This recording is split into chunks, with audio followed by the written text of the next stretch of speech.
Nació mi beba. Nació bien, era muy chiquita. Quedó colgando del cordón.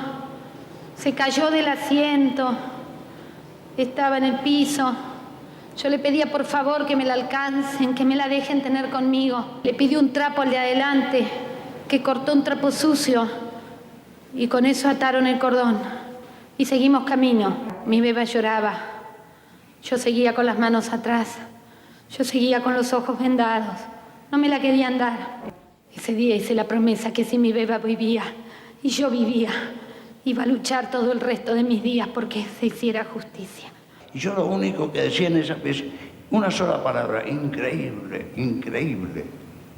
Y lo sigo diciendo: increíble que esas cosas hayan sucedido en mi patria. Señores jueces, quiero renunciar expresamente a toda pretensión de originalidad para cerrar esta requisitoria. Quiero utilizar una frase que no me pertenece, porque pertenece ya a todo el pueblo argentino. Señores jueces, nunca más. Hace 50 años, el 24 de marzo de 1976, las Fuerzas Armadas Argentinas perpetraron su último golpe de Estado. Ese día comenzó una dictadura que no fue solo un gobierno de facto, fue un régimen del terror planificado, sistemático, cuyo saldo fue la desaparición forzada de 30.000 personas por razones políticas. 30.000, y conviene repetirlo hoy porque medio siglo después todavía hay quienes trabajan para borrar esa cifra, relativizarla o convertirla en materia opinable. De hecho, hoy más que hace unos años, porque se ha roto el consenso social que había al respecto con la llegada de la ultraderecha al poder. El golpe argentino no fue un episodio aislado, formó parte de la Operación Cóndor, ese dispositivo continental de coordinación represiva entre dictaduras del Cono Sur, apoyado por Estados Unidos. Chile, Uruguay, Brasil, Paraguay, Bolivia, Argentina compartían inteligencia, entregaban opositores, cruzaban fronteras para secuestrar y asesinar. La represión dejó así de ser nacional y se volvió regional. Un terrorismo de Estado transnacional antes de que la palabra globalización se pusiera de moda.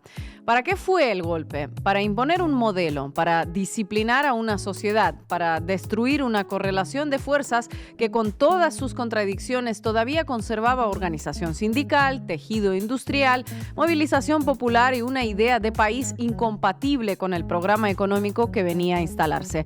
Argentina debía convertirse en un laboratorio neoliberal a la chilena y para eso había que arrasar con quienes pudieran resistirse a ese proyecto. Los que se atrevieron a pelear por otro destino fueron diezmados. El método fue conocido y monstruoso. Secuestros nocturnos, centros clandestinos de detención, torturas, asesinatos, vuelos de la muerte, personas drogadas y arrojadas vivas al vacío desde aviones militares al Río de la Plata o al mar. Todo ello bajo un mecanismo clandestino que el Estado negaba con cinismo. No había detenidos, no había juicios, ni pruebas, ni acusaciones, no había respuestas, solo ausencia, solo terror, solo esa palabra que la dictadura convirtió en categoría política, desaparecido. Y hubo algo más, el robo de bebés. Cerca de 500 niñas y niños fueron arrancados de sus madres y padres, en su mayoría opositores al régimen. El crimen no terminaba con la desaparición de los padres, se proyectaba sobre la vida entera de los hijos. 50 años después, Argentina no discute solo el pasado, discute el presente de ese pasado, porque quienes hoy gobiernan traen con otras formas y otro lenguaje el mismo proyecto político, económico y cultural, y junto con él un revisionismo histórico que no solo niega la cifra de 30.000 desaparecidos, sino que introduce en el debate algo todavía más siniestro, la idea de la verdad completa, como si el problema hubiera sido una narrativa incompleta, como si el terrorismo de Estado pudiera balancearse con las acciones de sus víctimas, como si el aparato clandestino de secuestro, tortura y exterminio mereciera contexto moral. Ese es el núcleo del revisionismo, no negar del todo, sino justificar, no decir no pasó, sino insinuar que algo habrán hecho y algo había que hacer, que hubo excesos, que la historia no se contó bien. La víctima convertida en victimario, el verdugo convertido en funcionario de seguridad nacional y casi salvador de la patria, y el genocidio convertido en debate editorial. Por eso, memoria, verdad y justicia no son consignas del pasado, son tareas del presente, son una defensa frente a quienes buscan enterrar no solo a los desaparecidos, sino también el sentido político de lo que se hizo con ellos. Disciplinar una sociedad para imponer un modelo económico excluyente a sangre y fuego. Hoy en la base América Latina hablamos de la última dictadura militar argentina y de la disputa por la memoria en un tiempo en que los herederos políticos de aquel proyecto intentan reescribir la historia para volver a aplicarlo. Bienvenidos y bienvenidas. La base América Latina. Hace 50 años comenzaba esta terrible dictadura militar en tu país, Marco Teruggi. Sabemos, los que te seguimos, sabemos que para ti es algo personal, ¿verdad? Ina, Estefanía, buenas tardes. Hoy vamos a hablar en efecto del golpe de Estado de hace 50 años, que tiene que ver con lo personal, que tiene que ver con la historia de todo un país, con lo que fue el terrorismo de Estado, con lo que fue el modelo económico, con lo que se impuso a sangre y fuego, y cuáles son los puentes, los hilos que llegan desde ese pasado hasta el día de hoy. Estefanía Veloz, ¿qué nos traes hoy? Bueno, Ina, vamos a hablar sobre el rol que jugaron los medios de comunicación para blanquearle la cara al ejército, para validar este genocidio, dónde están ahora uno de los responsables y cómo esto se conecta con el presente en plena represión a las personas que manifiestan hoy afuera del Congreso argentino. Y hoy nos acompañará también Paula Mónaco Felipe, periodista, escritora, activista argentina, mexicana, integrante de la organización Hijos México. Sus padres fueron secuestrados y desaparecidos por el régimen de Jorge Rafael Videla. Vamos a arrancar, Juanma. Debí tirar más datos. Con Marco Teruggi. Hace 50 años, el miércoles 24 de marzo de 1976, siendo las 3:21 de la madrugada, las radios y televisores en blanco y negro de la Argentina transmitían el siguiente comunicado. Comunicado número 1 de la Junta Militar. Se comunica a la población que a partir de la fecha el país se encuentra bajo el control operacional de la Junta Militar. Se recomienda a todos los habitantes el estricto acatamiento a las disposiciones y directivas que emanen de autoridad militar, de seguridad o policial, así como extremar el cuidado en evitar acciones y actitudes individuales o de grupo que puedan exigir la intervención drástica del personal en operaciones. Iniciaba así la dictadura, que duró desde ese 24 de marzo de 1976 hasta el 10 de diciembre de 1983. 7 años, 8 meses y 16 días, para ser más precisos, cuando volvió a asumir un presidente electo por los votos, aunque las consecuencias de la dictadura no terminaron ese 10 de diciembre de 1983, sino que siguen hasta el día de hoy, medio siglo después. Existen varias maneras de contar esa dictadura, la más sangrienta de Argentina y Sudamérica en el siglo XX. Una dictadura que dejó 30.000 desaparecidos, 500 bebés robados a sus familiares y decenas de miles de exiliados. El terror implementado desde el Estado. Así que empecemos por ahí para luego entender por qué, o mejor dicho, para qué sucedió todo esto. Porque el horror, aunque pueda ser difícil de comprender, tiene sus razones. Lo que ocurrió en Argentina fue lo que se conoce como terrorismo de Estado. Se cerró el Congreso, prohibieron los partidos políticos y desde la cima del Estado, manejada por una junta de gobierno compartida entre las 3 fuerzas militares, encabezada primero por Jorge Rafael Videla, se diseñó un plan para eliminar a una parte de la población. Y para eso se implementó el uso sistemático de la violencia clandestina al margen de la ley. Hacer eso requirió una maquinaria en todo el país. Los militares pusieron en pie más de 700 centros clandestinos de detención, tortura y desaparición. Más de 700. Desaparecer a 30.000 personas requiere un horror con método e infraestructura. Entre estos centros clandestinos existen algunos muy conocidos como la Escuela Superior de Mecánica de la Armada, la ESMA, donde fueron desaparecidos más de 4.000 personas, y la ESMA, que hoy es un centro de memoria, estaba en el corazón de la ciudad de Buenos Aires, a pocos metros de la cancha de fútbol de River Plate. Y ahí se llevaba a los detenidos que eran encerrados, torturados y luego arrojados al mar en los llamados vuelos de la muerte. Ahí nacieron 35 bebés, sus madres fueron asesinadas y ellos robados y entregados a familias en adopción. Todo bajo mando político del comandante en jefe de la Armada, Emilio Massera, y supervisado hasta por médicos. Los médicos que trabajaban en la enfermería van a ser los médicos que van a participar también de la represión. Entonces, de nuevo tenemos personal militar que participa de la represión. ¿Qué tareas tuvieron? Bueno, básicamente 3 tareas. Una primera tarea que fueron asistir los partos que sucedían en la ESMA. Todos los partos que conocemos sucedieron o en el casino oficiales o en el Hospital Naval, por ejemplo. No conocemos partos que hayan sucedido en la enfermería. Otra tarea que tuvieron los médicos era la de dar la inyección de pentotal, que era el anestesiante que se usaba para los vuelos de la muerte.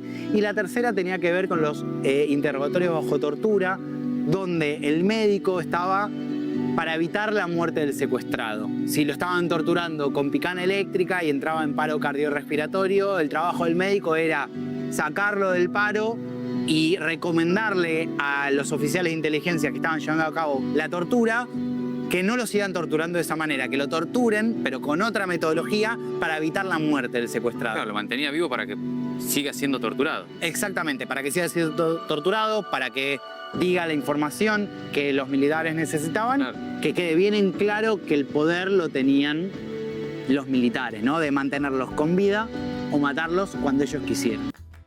¿Cómo operaba ese terror planificado por los militares argentinos? De 2 maneras principales. Por un lado, en la clandestinidad, secuestros en la noche, desaparición de personas que ninguna fuerza policial o militar reconocía. Y por otro lado, con secuestros y asesinatos a plena luz del día para que el terror fuera visible y se instalara el miedo y la parálisis en toda la sociedad. Entonces, los centros clandestinos eran secretos, pero a su vez se sabía en parte de su existencia, ya que estaban además muchas veces dentro de las ciudades.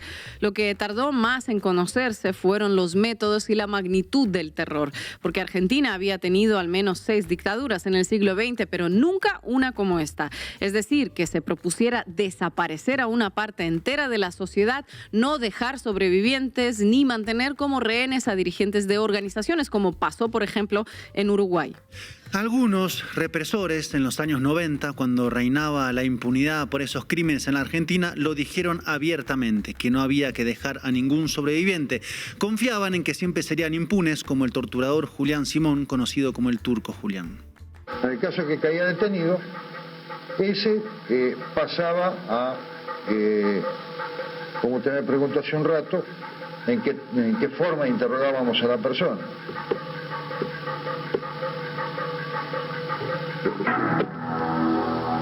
De acuerdo a la premura depende la hora en que caía este integrante de la organización, depende la hora, se aceleraba el interrogatorio. Por ejemplo, el caía a las 2 de la tarde, se tenía que acelerar el interrogatorio porque él podría tener una cita en 1 hora, hora y media. Y para no perder esa cita, se tenía que acelerar el interrogatorio mediante la tortura. ¿Qué era matar? Bueno, el criterio general era matar a todo el mundo.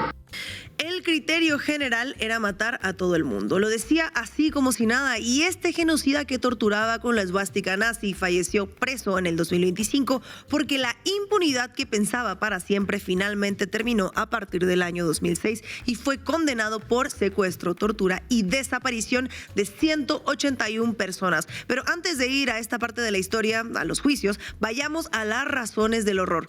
¿Por qué los militares decidieron desaparecer a tanta gente e implementar tanta violencia desde el Estado?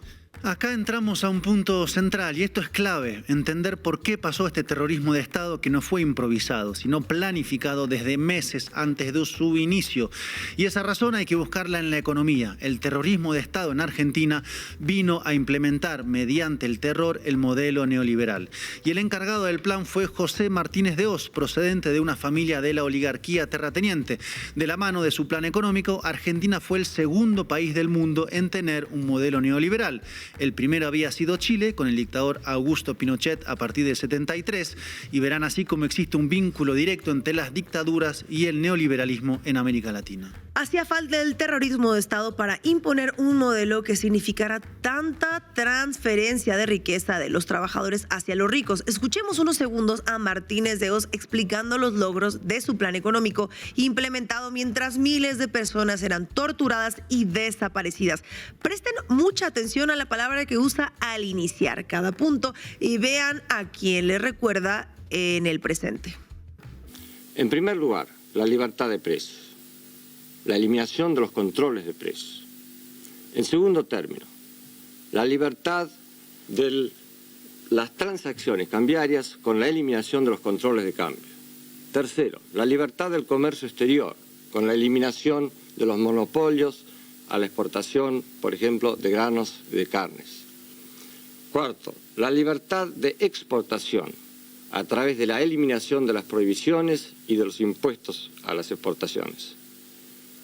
Quinto, la libertad de importar con la eliminación de las prohibiciones, cuotas, licencias y la aplicación de un programa arancelario de reducción gradual sobre un periodo de 5 años. Sexto, la libertad de las tasas de interés y la aplicación de la reforma financiera que abre el sector a la competencia interna y externa. Séptimo, la liberación de los alquileres y la eliminación del control que afectaba la posibilidad de la colaboración de la construcción privada para contribuir a eliminar la escasez de viviendas producida por esa misma causa. Así que resulta que Javier Milei no es nada original, ni en su plan económico neoliberal que profundiza el que comenzó Martínez de Hoz con la dictadura, ni en la utilización de la palabra libertad. Y ese plan económico fue el corazón del proyecto de quienes se mantuvieron en el poder durante casi 8 años. Querían eliminar a una parte del país, extirpar el cáncer social, como decían ellos, y construir una Argentina a la medida de los grandes terratenientes, los especuladores bancarios y los organismos internacionales de crédito. Y pasó lo que siempre pasa con el neoliberalismo. El monto de la deuda externa neta se multiplicó, en este caso por 3. Vean estas cifras. En diciembre del 79 la deuda era 8.500 millones de dólares, un 14% del PIB. Y para diciembre del 81, 25.300 millones de dólares, un 42% del PIB. Y no solamente eso, sino que al final de la dictadura el Estado se hizo cargo de 17.000 millones de dólares de deuda de empresarios privados y dio inicio al problema de sobreendeudamiento crónico de la Argentina que sigue hasta hoy. Argentina salió así de la dictadura con 45.000 millones de dólares de deuda, 20.000 pequeñas y medianas empresas cerradas y una pobreza que pasó del 4.5% en 1976 al 28% en 1984 con el regreso de la democracia. Y todo esto fue hecho en nombre de los valores cristianos, del liberalismo y la modernización del país, porque esa era la lengua política de la dictadura que buscaba construirse un relato, un sentido, un lugar en la historia. Por eso se llamó a sí mismo Proceso de Reorganización Nacional y negaba, claro está, desde la cúspide los crímenes cometidos, porque el mal, el horror, también construye su propia narrativa. Pero terminó. La dictadura se hundió en su modelo económico que primero ofrecía dólares fáciles, igual que lo hace Milei, y pronto se acabaron, y sumida en la crisis de la legitimidad se lanzó a su última catástrofe en 1982, llevándose consigo puesto al país, la guerra de las Malvinas contra Inglaterra. Una causa justa, comandada por genocidas corruptos, borrachos y ladrones que no sabían de guerra, que no fuera guerra sucia y tampoco de geopolítica, y como resultado murieron 632 argentinos. Las Malvinas son argentinas, los desaparecidos también, decían entonces las madres y las abuelas de Plaza de Mayo, que se habían levantado como gran símbolo de lucha por los derechos humanos. Vino entonces la democracia, el nunca más, que nació con promesas de justicia, con el tan importante juicio a la Junta Militar de la dictadura en 1985. Y promesas económicas también, con el lema de con la democracia se come, se educa y se cura. Y no pasó. Luego del juicio de 1985, los militares fueron indultados, la promesa de la democracia no se cumplió y el país volvió a hundirse en una nueva década neoliberal en los años 90, con mucho consumo y privatizaciones al inicio y la pobreza en más de 50% a la postre al terminar el siglo XX. Hay muchas maneras de contar lo que siguió respecto a la dictadura, como todas las movilizaciones cada 24 de marzo en el aniversario, los pedidos de justicia ante la impunidad, o cuando el presidente Néstor Kirchner en el año 2004 dijo frente al ex centro clandestino de la ESMA, del cual hablábamos recién, lo siguiente. Hay que llamarlas por su nombre. Y acá, si ustedes me permiten, ya no como compañero y hermano de tantos compañeros y hermanos que compartimos aquel tiempo, sino como presidente de la Nación Argentina, vengo a pedir perdón del Estado Nacional por la vergüenza de haber callado durante 20 años de democracia.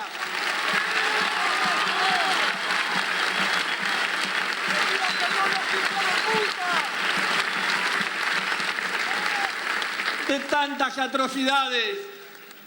Y hablemos claro, no es rencor ni odio los que nos guía y me guía, es justicia y lucha contra la impunidad. Y a los que hicieron este hecho tenebroso y macabro de tantos campos de concentración como fue la ESMA, tienen un solo nombre: son asesinos repudiados por el pueblo argentino. Pasaron 22 años desde ese pedido de perdón del Estado argentino y el reinicio de los juicios contra los militares a partir del 2006. No solo contra los militares, también hubo empresarios condenados por su rol en la dictadura. Pocos empresarios, sí, aunque siempre, dentro del país de la región donde más juicios se hicieron contra la dictadura. Luces y sombras, en particular ante un poder judicial argentino tan pero tan permeable a los grandes poderes económicos. Y estos grandes poderes hoy están al mando de la política argentina, otra vez. Sí, con Milei como garante de sus ganancias. Un Milei y su vicepresidenta Victoria Villarruel, que reivindican el modelo económico de la dictadura, lo continúan y profundizan. Y también reivindican, al menos a media voz, la dictadura como tal. ¿Cómo lo hacen? Bueno, niegan que fueron 30.000 desaparecidos, buscan equiparar la violencia de las organizaciones armadas con el terrorismo de Estado o hablan de excesos de la dictadura y no de un plan sistemático de exterminio. Y además esta famosa historia incompleta que contempla también a los militares. Con Milei están los ganadores de la dictadura en el poder, ganadores que no se arrepintieron de haber sido parte de ese genocidio y, como es lógico, buscan reescribir la historia, borrar los avances que se lograron en la justicia, en las aulas de los colegios y en las calles, porque fueron y son muchos avances. Quedan también muchas deudas, no solo por la economía y la continuidad del modelo de empobrecimiento sistemático de la población, sino porque faltan saber dónde están miles de desaparecidos y los bebés robados. Entre ellos están mi prima, Clara Naí, que fue secuestrada cuando tenía 3 meses de edad, luego de que asesinaran a su madre, mi tía Diana Teruggi. Y a ella, como a más de 300 niños y niñas que seguimos buscando hasta el día de hoy. Elena. ¿Dónde está mamá? Acá está. ¿Dónde está mamá, Elena? Acá está. ¿Y mamá?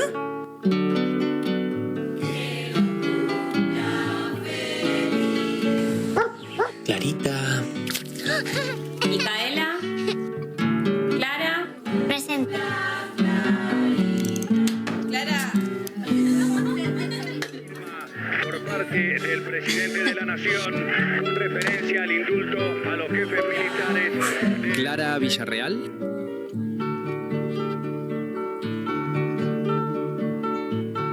Si naciste entre 1975 y 1983 y dudas de tu identidad, comunícate con Abuelas de Plaza de Mayo. ¿Sos vos?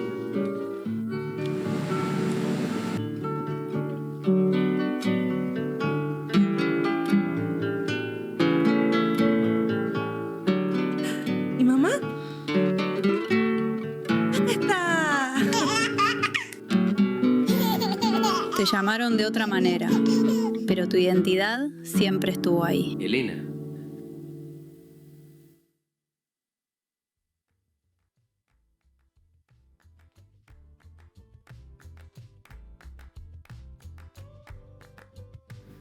La consigna hoy, a 50 años del inicio del golpe de Estado del 76, es que digan dónde están. A 50 años, sí, porque la pelea por la memoria, la verdad y la justicia nunca se detiene, porque aún con todo lo que se avanzó no hay nunca victorias definitivas, porque quienes ganaron con la dictadura hoy están fuertes, con poder económico, como siempre, y mucho poder político, buscando hacer un modelo de país donde más de la mitad de la gente quede afuera. Pero como enseñaron las madres y las abuelas que salieron a las calles cuando muy pocos se animaban, la única lucha que se pierde es la que se abandona. Y para ellos, los que hicieron y defienden todo este horror, como dijo el poeta Juan Gelman, ni el flaco perdón de Dios. Muchas gracias, Marco. ¿Qué pasa, señora? Queremos nuestros hijos, que nos digan dónde están, por lo menos. Mi hijo hoy hace 15 meses. ¿Dónde están los bebés? Saber dónde están, no que los ¿Por qué no nos dicen a nosotros si están vivos, si están muertos? ¿Por qué no nos dicen? Si le buscamos eso nada más. Que nos respondan nada más, después nos retiramos. Mi hija estaba embarazada de 5 meses cuando se la llevaron. Mi nieto tiene que haber nacido en agosto del año pasado. Hasta ahora no he podido saber nada de él. Lo único que sabemos es que los chicos nacen, pero se los dejan en los establecimientos así, casas cunas con NN, y no podemos encontrarnos nunca con nuestros nietos. ¿No ve que dice que tenemos un mundial en paz? El gobierno dice que ustedes son mentirosas. ¿Nosotros somos mentirosas? ¿Qué? ¿Estamos mintiendo de que los hijos desaparecieron? Está todo comprobado. En el Palacio de Justicia están todos los testimonios. En el Ministerio de Hacienda tiene todos los testimonios y todas las denuncias. La Policía Federal tiene todas las denuncias. Está todo testimoniado. Eso es lo que el gobierno diga, no es que dice mentira, miente. Hace 2 años que estamos así, 2 años. Estefanía Veloz, adelante. Vamos arriba. Cuéntamelo todo y exagera, con Estefanía Veloz.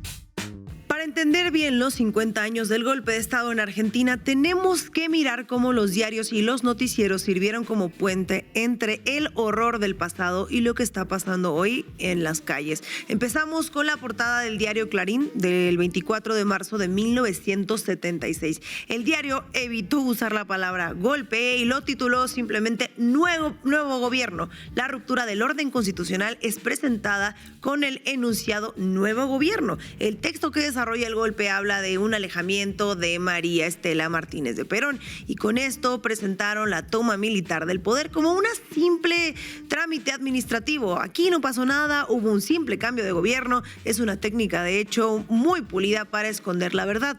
Usar el término alejamiento actúa como una justificación perfecta para que el lector o la lectora no se asuste de ver los tanques en las calles. Y lo más cínico de todo es que esa misma prensa sabía perfectamente que la presidenta estaba siendo llevada prisionera en un helicóptero hacia Neuquén. Los medios funcionaron como una anestesia. Le aseguraron a la población que el cambio frenaría el caos, ocultando que en realidad comenzaba un plan de exterminio. El diario La Nación hizo exactamente lo mismo al día siguiente. El 25 de marzo publicaron en su portada que las Fuerzas Armadas ejercen el gobierno. Total normalidad. Esa frase corta fue el antetítulo de la noticia y se convirtió en el eslogan del encubrimiento periodístico para esconder la violencia y mostrar tranquilidad a la clase media. Transmitían la idea falsa de que el país seguía su rutina diaria sin mayores problemas, mientras publicaban sobre la reapertura de cines y teatros. Las listas de detenciones crecían en los centros clandestinos. Querían que el ciudadano común se sintiera seguro en una burbuja de desinformación. Decir que hay total normalidad es la forma más cruel de mentir, porque anula por completo a las víctimas. Si el diario te dice que hay orden en las calles, la gente decide no creer en los gritos que escucha por la noche. Así, una gran parte de la sociedad se vuelve cómplice por quedarse callada. La revista Gente fue un paso más allá y llevó a esto a un nivel de aplauso patriótico, publicando editoriales que justificaban a los militares como salvadores. Moralidad, idoneidad, eficiencia fueron presentados como las bases del nuevo sistema, y como ven en pantalla la lista de de los militares jurados como los nuevos ministros se presenta con elogios de sus credenciales profesionales. De hecho, mi favorita es la descripción que hacen de Julio López, el ministro de Justicia, que dice textualmente: especialidad, justicia. Además, usaban metáforas médicas todo el tiempo describiendo a la Argentina como un cuerpo enfermo y a los militares como anticuerpos encargados de eliminar el virus de la subversión.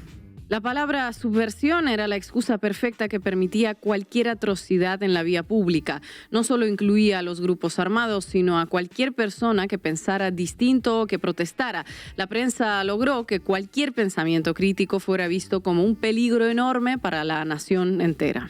La revista Gente, que pertenecía en ese entonces a la poderosa editorial Atlántida, dirigida en aquel entonces por la familia Vigil durante la dictadura, de hecho incluía al empresario Constancio Carlos Vigil y su primo Aníbal Vigil, utilizaron sus publicaciones periodísticas para apoyar abiertamente el golpe genocida, celebrando la llegada de los militares como una salvación para la nación argentina. Y lo más trágico es la impunidad con la que los dueños de estos medios vivieron durante décadas posteriores. Nunca fueron juzgados formalmente. Constancio Vigil jamás pisó un juzgado para responder por su apoyo financiero y mediático al terrorismo de Estado. Recién en el año 2018, la familia vendió todo el grupo editorial a un fondo de inversión y Constancio falleció plácidamente a los 86 años en julio de 2023, mientras volaba hacia la ciudad de Miami para ver un partido de fútbol del jugador Lionel Messi, según reportó el diario La Nación. Hoy en día los herederos han tomado un rumbo lejano al periodismo político. Por ejemplo, Alejandro Vigil se dedica al éxito millonario, al negocio gastronómico en la provincia de Mendoza. Disfrutan de la riqueza acumulada mientras las víctimas de sus portadas siguen buscando justicia. Y una de estas tantas víctimas silenciadas por los medios, como la revista Gente, fue el Frente de Lisiados Peronistas, así se hacían llamar y los llamaban los medios. A finales de septiembre del año 2025 se cumplirán 51 años exactos de la sanción de la primera ley de cupo laboral para personas con discapacidad en la Argentina, que obligaba en ese entonces a las empresas y al Estado a tener un 4% de empleados con discapacidad. Pero los grandes medios ocultaron sistemáticamente la brutal represión que sufrieron estas personas en sillas de rueda a manos del ejército y los llamaron los lisiados peronistas. Esa ley de cupo laboral fue una de las primeras normativas que la dictadura de Jorge Rafael Videla decidió derogar por completo. La prensa de la época justificó esta quita de derechos porque las grandes empresas privadas se negaban rotundamente a que el Estado les impusiera la contratación de personas a las que consideraban como improductivos, es decir, ciudadanos que no podían ser explotados al máximo nivel de la exigencia capitalista. Al borrarlos de un plumazo del mercado formal, los condenaron directamente a la pobreza y con la represión a la muerte. Y aquí es donde el pasado y el presente chocan de frente de una manera espantosa. Cuando hablamos de la nueva ley laboral impulsada por el gobierno de Javier Milei, que en la práctica legaliza formas extremas de precarización, vemos exactamente la misma lógica cruel. Los gobiernos de Videla y de Milei tienen en común el oscuro objetivo de ir primero por los eslabones más débiles de la cadena social, los ancianos, los discapacitados y los trabajadores. Al igual que la dictadura atacó a las personas con discapacidades por ser supuestamente improductivas, hoy la prensa justifica la represión contra los jubilados y los trabajadores argumentando que el Estado debe eliminar rápidamente los gastos improductivos para favorecer a los empresarios. Hoy el oficialismo utiliza la etiqueta de terrorista para referirse a los jubilados o a los manifestantes que protestan frente al Congreso Nacional. Cambia la palabra, pero la función de la prensa aliada es crear un enemigo que no merece ningún tipo de derecho. Otras mediaciones posibles para desactivar un conflicto, sobre todo con un sector que es muy vulnerable, que es el de los jubilados, digamos, ¿no? Totalmente. Lo que pasa es que viste que se han convertido también en un sector utilizado por muchos otros para jugar políticamente, ¿no? Más allá de que el reclamo de los jubilados en sí es genuino, son utilizados muchas veces por otros sectores, sobre todo por la izquierda o por un sector del kirchnerismo, por el sindicalismo, sin ir más lejos, que eligió ir con los jubilados el día de su movilización previa al Día del Trabajo. Sí, interpretaciones de jueces que consideran que no pueden hacer nada y hay fiscales que dicen, señores, es hora de que esto se considere con la gravedad institucional que tiene que considerarse. Con bulones, con tuercas que los tiraban como proyectiles. Que le tiraban bombas molotov en la cara a un efectivo policial, eso no nos olvidemos. Los bulones o los tornillos no los llevaban porque fueron a la ferretería para arreglar el baño de la casa, ¿no? Era otra cosa. Después, todos agravados, dice la denuncia, todos con el fin de provocar terror. Claramente, lo que estaba pasando en la calle, que uno no sabía cómo terminaba. Ustedes saben que acá nosotros mismos dijimos, estamos entrando en la hora brava, no sabemos cómo sigue, porque genera una sensación de peligro. Y es que cuando vemos la cobertura de la represión a los jubilados, vemos que los canales como La Nación Más despliegan un discurso idéntico, mientras la policía lanza gases lacrimógenos a personas mayores, a periodistas o a otras personas que manifiestan. Los periodistas en la televisión replican la versión oficial hablando de un intento de golpe de Estado organizado por patotas, barras bravas, agrupaciones de izquierda y sobre todo, como no, el kirchnerismo. Hay bastante cinismo en estos noticieros. Presentan a un jubilado herido como si fuera parte de un complot internacional para destituir al gobierno. Reemplazaron comunicados, como se hacían antes, por nuevos protocolos de seguridad, pero, al igual que antes, buscan asustar y silenciar y criminalizar a la protesta. Como esta portada de Clarín que vemos en pantalla, donde el titular dice: es prioridad la lucha antisubversiva. La comparación con el pasado asusta mucho a cualquiera que preste atención. Si en los años 70 la represión se justificaba porque los perseguidos eran comunistas, ahora dicen que es justa porque son kirchneristas o porque son zurdos. Logran que la gente en su casa no siente empatía por el dolor del otro ciudadano. El portal Infobae publicó recientemente cómo el gobierno busca procesar legalmente a quienes asisten a estas protestas, con el titular siguiente: el gobierno denunciará por terrorismo a los responsables de los incidentes violentos en el Congreso. Lo están viendo, ¿no? O sea, dice, los responsables de los actos violentos. Ah, bueno, pues así una ley piensa, pues está bien, métanlos a la cárcel por terroristas como en los 70s por subversivos. Lo que la prensa hace con esto es preparar el terreno para que se apliquen nuevas leyes de seguridad con el aval de la gente. Estas leyes buscan que se despliegue a las Fuerzas Armadas dentro del país para combatir el terrorismo urbano, como le dicen. Intentan borrar de la memoria colectiva lo que pasó en el pasado con las Fuerzas Armadas. Como esta portada de La Nación que dice: barras militantes enfrentan a la policía en el Congreso. Y esta nota es de una manifestación que dejó, gracias a la represión, 150 heridos. Pero ¿qué más da si son barras militantes? Fuente de esto, Arial 12. Es un truco de ilusionismo periodístico muy perverso. Si el titular de La Mañana dice que la policía atacó con gases lacrimógenos a un grupo de ancianos de 80 años que no tienen el dinero suficiente para comprar sus pastillas para la presión arterial, cualquier lector con un mínimo de empatía humana sentiría una enorme indignación y un profundo repudio hacia el gobierno, ¿no? Pero si el titular reemplaza mágicamente a los abuelos vulnerables por barras bravas y kirchneristas violentos, el mismo lector que antes sentía un poquito de tristeza, ahora sentirá un gran alivio de que la policía esté imponiendo la ley y el orden en la ciudad. Quien lee estos titulares piensa que la policía solo hace su trabajo contra delincuentes violentos. La prensa logró estirar tanto la palabra terrorismo que cualquier persona que se queje del ajuste económico entra en esa categoría.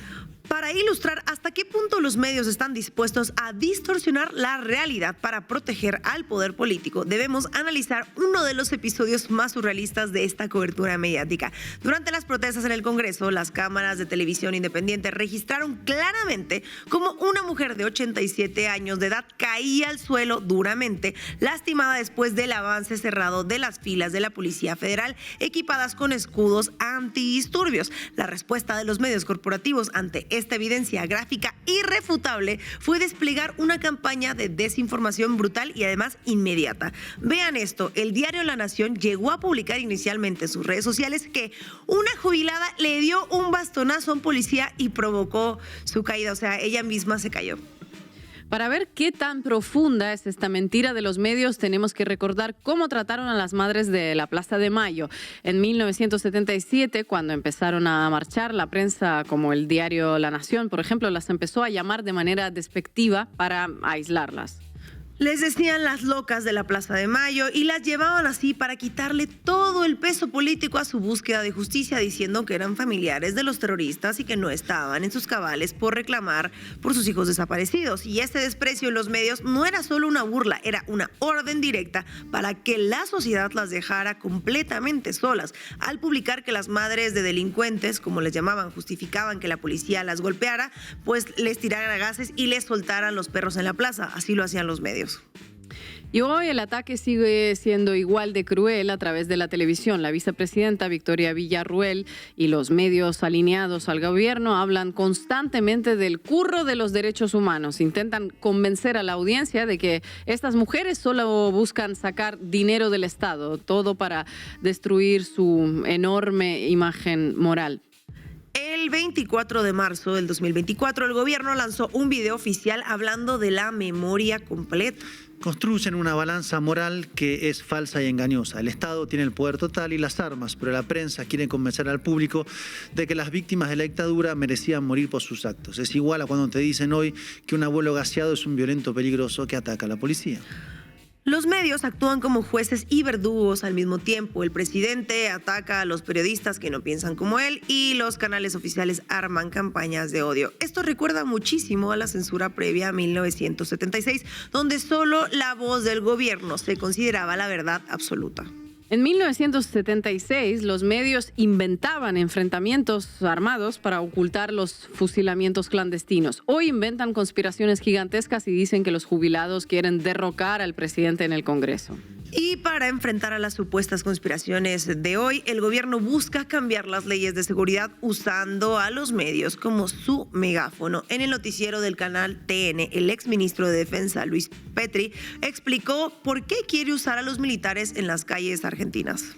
¿Qué lío armó con su resolución, con su decreto, ¿no? Esto de autorizar a las Fuerzas Armadas a detener civiles en la frontera. ¿Y a vos te parece que eso es un problema bolío? Me parece que en el fondo, Eduardo, lo que hay es mucho prejuicio ideológico y mucho sesgo y lo que estamos dando, además de dar la batalla cultural, es la batalla ideológica. ¿Sabes por qué te digo, Eduardo? Vos sos un hombre de derecho, Gabriel también. El artículo 183 del Código Procesal Penal de la Nación habilita a todo ciudadano, a toda persona, a detener a un delincuente, a detener a alguien que está cometiendo un delito en flagrancia. Y nadie se escandaliza. Pero pareciera que ese artículo que se aplica a todos los argentinos no debería aplicarse a las Fuerzas Armadas. Y claro que se tiene que aplicar a las Fuerzas Armadas, porque si un integrante de las Fuerzas Armadas, en ocasión o con motivo del cumplimiento de sus funciones, ve a una persona cometiendo un delito en flagrancia, tiene la facultad de detenerlo como lo tiene toda persona. Este gobierno quiere que el ejército vuelva a hacer el trabajo de la policía en el interior del país. ¿Me suena familiar? Lo peligroso es que la prensa misma ayuda a definir qué es terrorismo en la actualidad. Si los canales de televisión dicen que una marcha pacífica por el presupuesto de las universidades es terrorismo, entonces el ejército tendría permiso legal para reprimirlos, ¿no? El diario Clarín informó sobre esta nueva medida de seguridad con un titular muy claro que anticipa lo que viene. Habilitan a las Fuerzas Armadas a actuar contra amenazas terroristas y contribuir al control de fronteras. El nuevo decreto permite respuestas contra la desestabilización del Estado y las instituciones democráticas. Con esto, la página de los diarios legalizan frente a la opinión pública que los militares puedan intervenir en protestas sociales. O sea, están vendiendo a través de sus portadas que la militarización es una necesidad urgente. Es la misma doctrina de seguridad que usó la Junta Militar para desaparecer a miles de personas. Buscan acostumbrar al lector a ver uniformes militares resolviendo problemas netamente políticos o policiales en todo caso. Toda esta represión necesita silenciar a los testigos en el lugar de los hechos y la prensa independiente es clave en eso. Y si un fotógrafo se atreve a sacar la cámara en la calle durante una manifestación, la policía le dispara sin dudar, como es el caso de Pablo Grillo, a quien hace exactamente un año le partieron la cabeza con una granada de gas lacrimógeno y después lo acusaron de ser parte de las Barras Bravas. Cuando vemos las imágenes actuales de calles llenas de gases y palos, debemos recordar obligatoriamente de dónde venimos. La gran prensa decidió ser el altavoz de un autoritarismo renovado. Festejar los golpes a los jubilados es borrar las lecciones del nunca más. Muchas gracias, compañera. Y con una visión así cristiana de los derechos humanos, el de la vida es fundamental, el de la libertad es importante, también los del trabajo, de la familia, de la vivienda, etcétera, etcétera, etcétera. Si la Argentina atiende a los derechos humanos en esa omnicomprensión que el término derechos humanos significa. Pero yendo concretamente, porque sé que usted hace la pregunta, no a esa visión omnicomprensiva de los derechos humanos a la que hizo referencia el Papa en forma genérica, sino concretamente al hombre que está detenido sin proceso, es uno, o al desaparecido, que es otro. Frente al desaparecido, en tanto esté como tal, es una incógnita el desaparecido. Si el hombre apareciera, bueno, tendrá un tratamiento X. Y si la desaparición se convirtiera en certeza de su fallecimiento, tiene un tratamiento Z.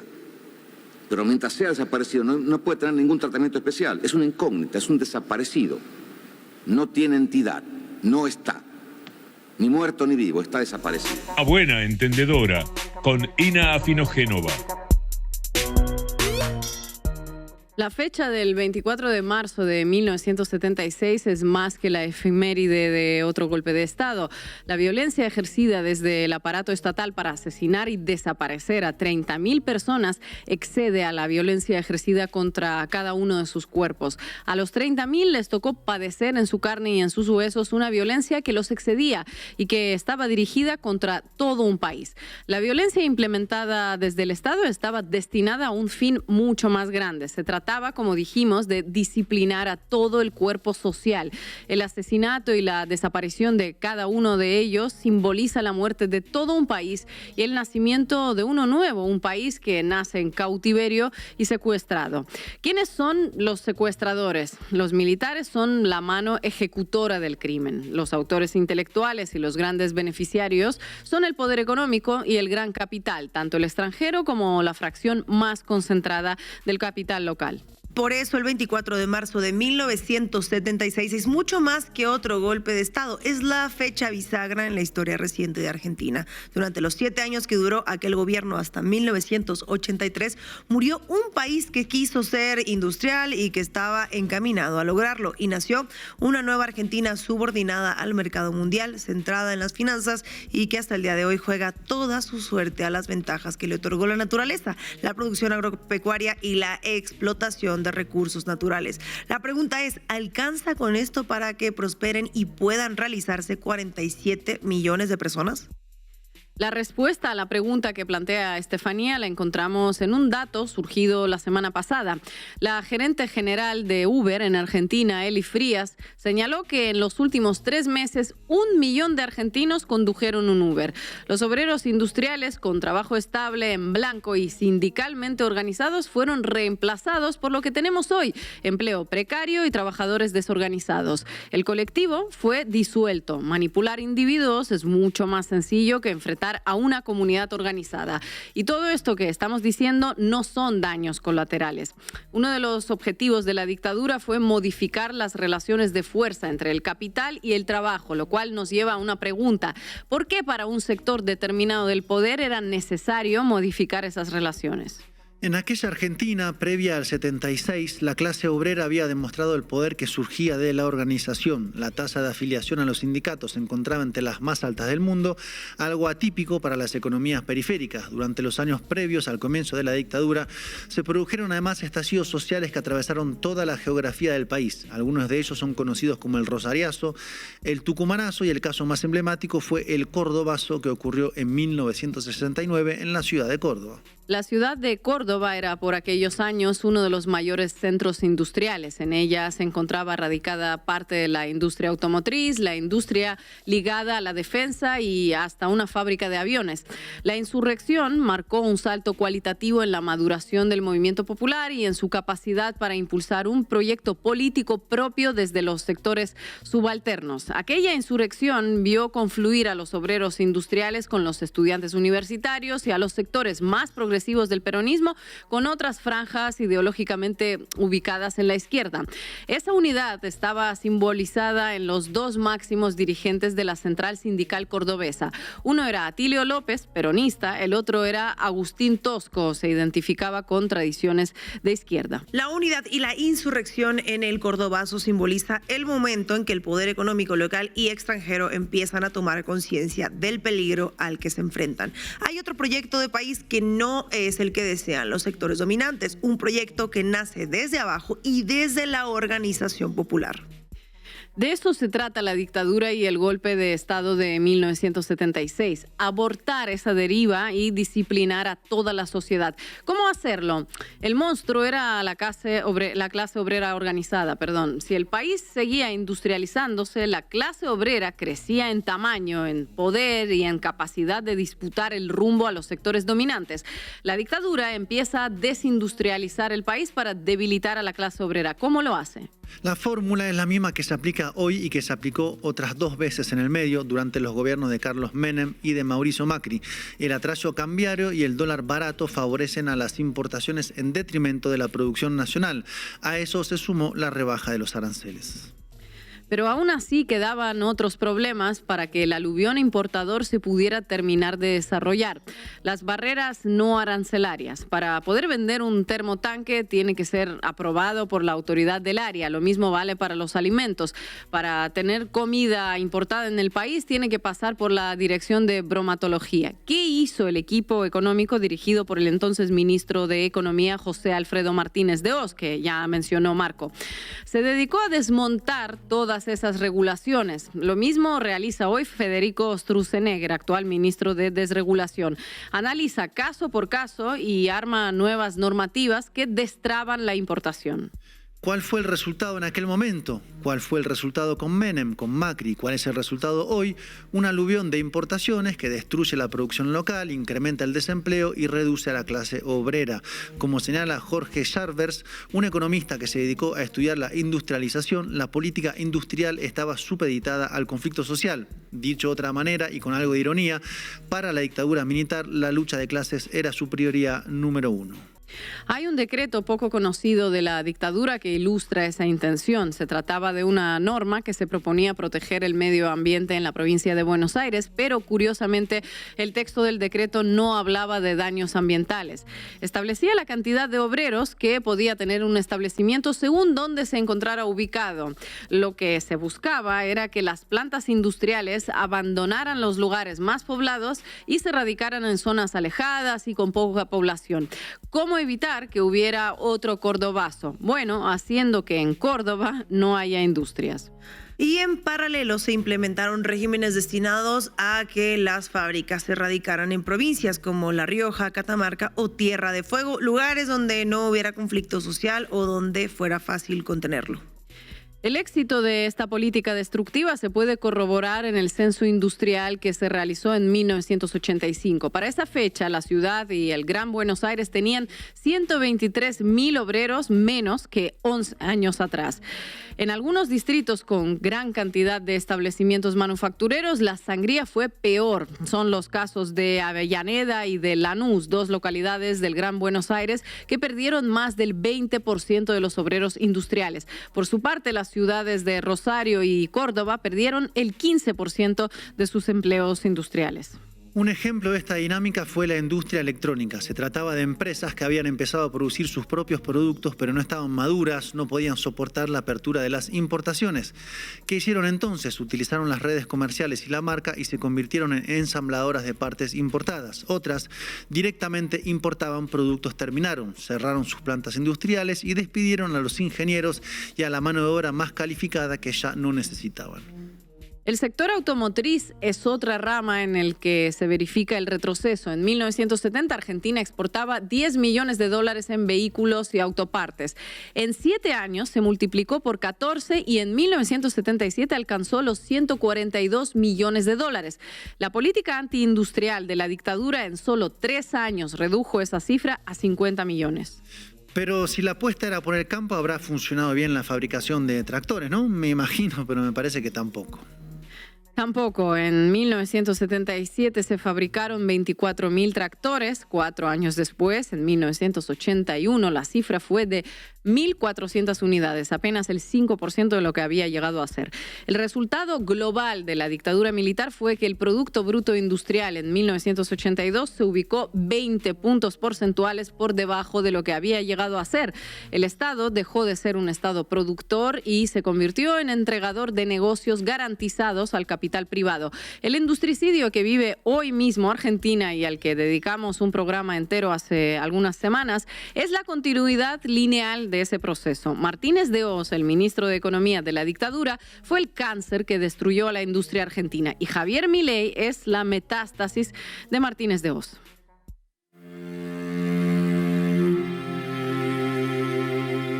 En el año 2003, el gobierno nacional argentino lanzó una masiva campaña política empleando cuantiosos recursos públicos para imponer en la sociedad un relato sobre los trágicos acontecimientos de la década del 70, con una visión sesgada y revanchista, cuyo objetivo ulterior era el de beneficiar económicamente a unos pocos y ganar rédito político para construir nuevas mayorías de poder. En ese proceso, miles de víctimas del accionar estatal, paraestatal y de los grupos guerrilleros terroristas fueron ignoradas, marginadas y silenciadas, porque su reconocimiento no se ajustaba al relato que se buscaba consolidar. Hoy, 20 años después de este fatal experimento narrativo que le costó miles de millones de dólares a los argentinos y que, en lugar de sanar las disputas del pasado, solo las exacerbó, este gobierno se dispuso por primera vez a dar vuelta a la página, dándole visibilidad a la historia completa.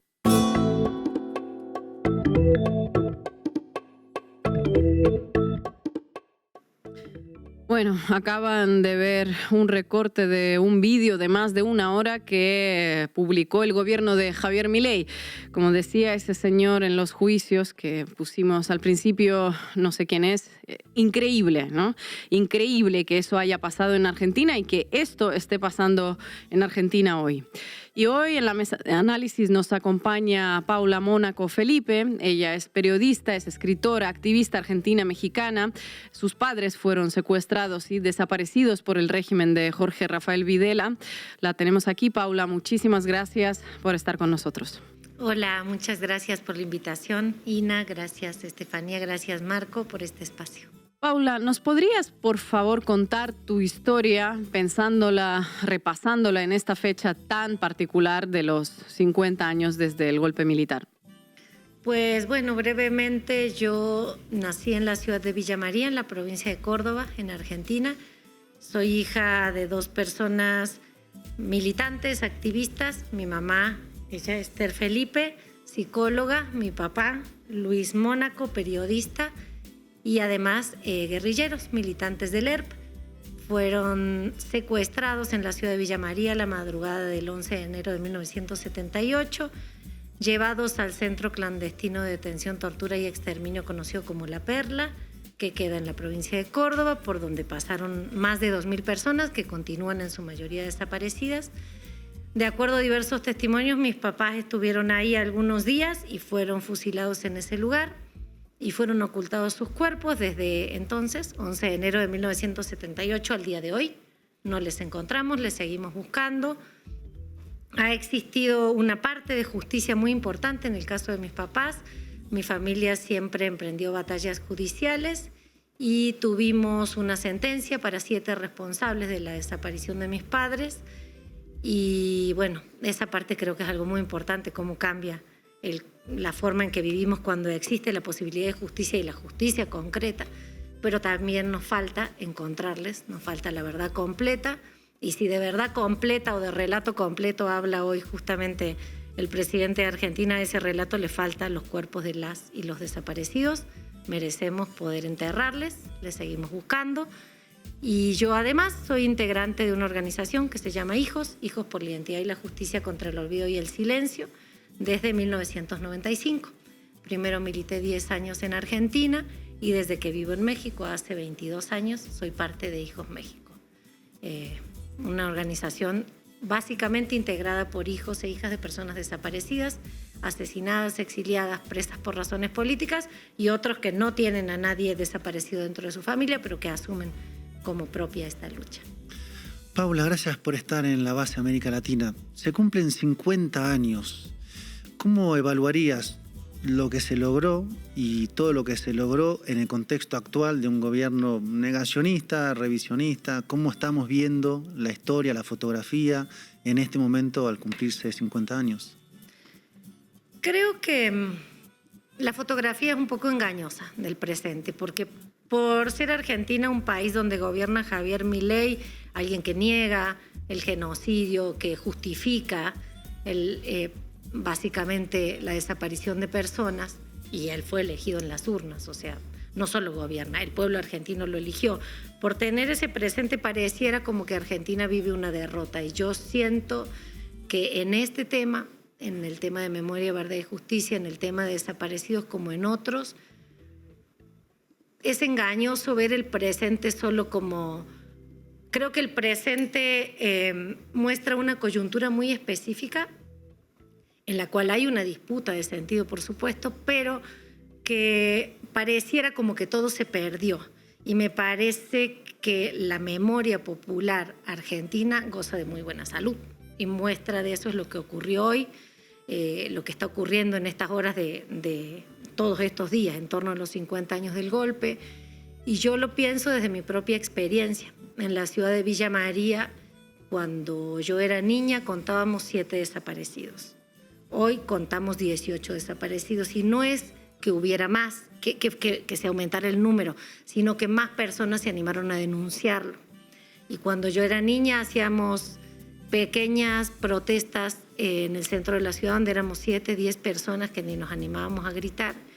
Y en los últimos años, y este 23 de marzo a la noche en particular, hubo una vigilia con cientos de personas, en su mayoría muy jovencitos que no vivieron ese tiempo, y creo que hay algo muy sólido construyéndose ahí y que sobrevive al paso de Milei, como ha sobrevivido a otros momentos de tendencias más derechistas en el gobierno.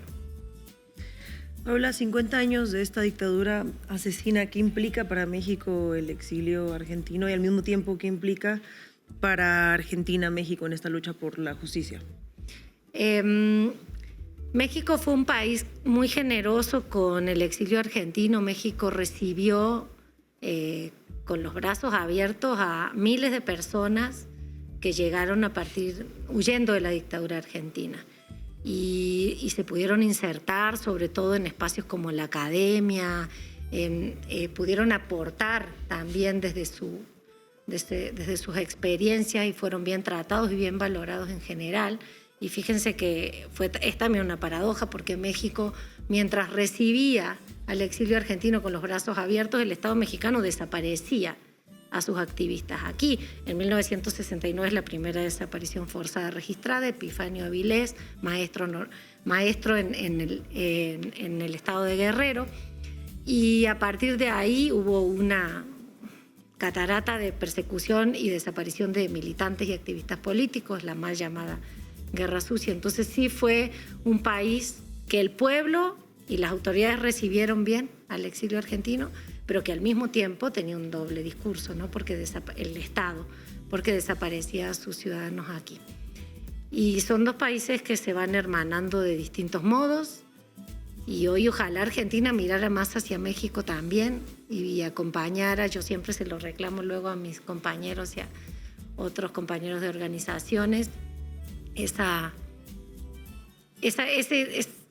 cómo en estos últimos años en México ha ido creciendo la desaparición de personas. Tenemos más de 130.000 personas desaparecidas en el presente, en democracia, en un contexto muy distinto, y es algo que requiere, creo, de sumar esfuerzos desde todas partes. Y entonces ojalá, deseo que estas muestras de solidaridad y amor que sintió el pueblo argentino al poder llegar aquí, de alguna forma se retribuyeran con atención y acompañamiento a las miles de familias mexicanas que hoy están pasando situaciones parecidas. Paula, te hago la última. Sigo con la fecha 50 años. ¿Cómo se cuenta la historia para las generaciones más jovencitas que están entrando a los colegios, a la vida pública, política argentina. Además, ya el propio nombre de la organización, Hijos, hay una suerte de carga generacional. Ahora están los nietos también. Bueno, ¿cómo se la piensa hacia adelante la construcción de la memoria en Argentina? Yo creo que ese es el desafío más importante y el más complicado. Cómo transmitir lo que no te tocó, cómo transmitir algo a quien no le tocó vivirlo. A mí me cuesta un montón. Tengo un hijo adolescente y me cuesta mucho transmitirle y creo que no le he logrado transmitir casi nada. Y al mismo tiempo me pasa que no lo quiero obligar a ser militante, no lo quiero obligar a ser activista. Y él no lo es, decide no serlo y se lo respeto mucho. Creo que tenemos que seguir intentando, buscando formas, buscando nuevos modos de llegar a otras generaciones, pero que no sea el deber ni la imposición. Porque justamente a la generación que quisieron borrar, una de las cosas que impulsaba era la libertad, la justicia, y eso no se puede obligar. Creo que el desafío es encontrar modos. A mí me da una emoción tremenda que haya surgido la organización Nietes, que son en general nietos de personas desaparecidas, y me encanta y me da mucha esperanza. Tengo sobrinos que están integrados en Nietes, otros no. Mi hijo decidió no integrarse y creo que una forma de reivindicar la lucha de sus abuelos es no haciendo de la memoria un deber. Tiene que ser algo que nos nazca, que nos guste, que se disfrute. Y creo que la única manera de transmitir la memoria a generaciones que no lo vivieron es generando emociones, no discursos, emociones. Y para eso hay muchas cosas que nos pueden ser útiles. Las artes, distintas formas de comunicar, buscar lenguajes que sean más propios de generaciones del presente, hablar con ellos, escucharles, qué piensan de eso que parece lejano. Cuando nosotros éramos chiquitos te hablaban de la Segunda Guerra Mundial y era algo que era muy difícil de entender, pero a lo mejor viendo tantas películas pudiste sentirlo un poco. Y bueno, creo que llega el tiempo también de producciones de otros registros que busquen generar la inquietud de la memoria, no el deber. Hola, permíteme hacerte una pregunta más. ¿Tú cómo vives este día, año con año? El 24 de marzo es un día muy complicado si estás lejos de Argentina. Para mí es muy difícil estando lejos porque allá es un día en que salimos a la calle, donde nos abrazamos, donde son creo las marchas más lindas que me tocan vivir, donde es marcha de abrazarse. Abrazarse por encontrarse y porque sobrevivimos a todo esto. Porque hoy son marchas multitudinarias, pero hace 20, 30 años éramos poquitos. Y porque muchos de los nuestros se murieron en el camino, sin ver esto, sin ver la justicia, sin poder recuperar restos. Este año especialmente para mí es un aniversario lindo. ¿Por qué? Porque en el centro clandestino de detención, tortura y exterminio La Perla, donde desaparecieron a mis papás y a otras 2.000 personas, los genocidas hicieron todo para que no los encontráramos nunca. No dijeron a nadie a dónde los enterraban. No han roto su pacto de silencio. Y es un predio que solo el predio militar son 14.000 hectáreas. Un mar de tierra imposible, de monte, de montaña. Y pese a que hicieron todo eso y que siguen guardando un silencio muy cobarde, en estos días logramos identificar a 12 compañeros. Porque el año pasado empezamos una batalla ilegal y obligamos al Estado argentino a que les empezara a buscar otra vez. Y empezamos a encontrar restos. Restos que no son cuerpos completos, son pequeños fragmentos, porque no fueron tan perversos que no solo hicieron fosas clandestinas, sino que con maquinaria pesada removieron las fosas clandestinas, se llevaron los cuerpos, pero se les escurrieron algunas cositas, algunos pequeños restos. Y en ese mar de 14.000 hectáreas los estamos encontrando. Identificamos a 12 compañeras y compañeros, hablamos de 2 identificaciones, pero 13 certezas, porque apareció también una medalla que llevaba un compañero, Jorge Cazorla, en el momento que fue asesinado, y nos da la certidumbre de que ahí estuvo. Y bueno, con estas 12 certezas se renueva la esperanza de seguir buscándoles para encontrarles, que no sigan escondidos y ocultos debajo de la tierra, en lugares oscuros donde los llevaron, sino que puedan regresar con nosotros y ser enterrados con dignidad. Y lo estamos logrando. Luchar sirve. Paula, muchísimas gracias por tu análisis y esperamos volverte a ver en la base América Latina. Gracias a ustedes por el espacio y por dedicarle tiempo a esto. La memoria es de todos y se construye entre todos, si no, no existe. Y llegamos al final de este programa en esta fecha tan particular. No se olviden de suscribirse a nuestro canal de YouTube, La Base América Latina, y también a nuestros canales en perfiles en otras redes sociales recién creados, como les dije, La Base América Latina en Instagram, en TikTok, en Facebook, para que no se pierdan ningún detalle. Y también pueden hacerse socias y socios de Canal Red escaneando el QR que les dejamos en pantalla, y en caso de que prefieran escucharnos, les dejamos otro QR que les va a llevar directamente a nuestra lista de reproducción en Spotify. Y nos vamos a ver aquí mañana a las 7 hora chilanga. Hasta pronto.